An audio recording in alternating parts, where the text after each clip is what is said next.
Sometimes I really struggle with decisions in relationships. I seem to get stuck in the reflection stage and feel like I want life or the other person to move me forward without actually making the decision. I realize that's not great and it keeps me stuck in more ways than one. A helpful way I find to end reflection and make a decision is to move through a simple progression that goes from feeling to understanding to choice to action. Your reflection should not end with awareness alone, it should end with a commitment to behavior. Reflection becomes meaningful when it produces a small, honest decision about how you will act next. Here is the practical process that you can use. Feel the experience. Start by acknowledging what you are actually feeling and what is triggering the feeling. Also, when did the feeling start? Is it something new or something older?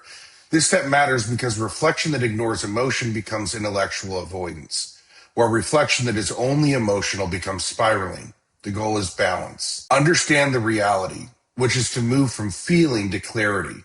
What happened? What is your responsibility in this? What part belongs to someone else? This is where you weigh your perspective against reality, because our personal perception is not always the whole truth.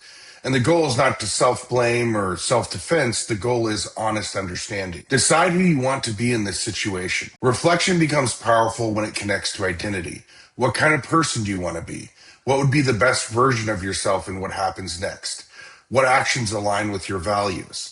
This is where reflection moves from analysis into character formation. In this step, you are not deciding how you feel, you are deciding who you will be. Choose one concrete action so that your reflection ends with one small action for you to take. This could be to apologize, tell the truth, set a boundary, or just letting it go. Behavioral change rarely happens through big dramatic decisions. It usually happens through small actions repeated consistently. And you have to accept the consequence. Every decision has a cost. The value here is to do the right action for who you want to be, even if the outcome is uncomfortable. That acceptance is what transforms reflection into maturity. A simplified way to assess this reflection to decision formula is to ask questions in this order. What happened?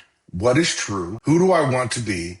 What will I do next? One distinction to make is that reflection should not end with certainty. It should end with a direction. You may only be 60% sure about your conclusion, but choosing a good action moves you forward.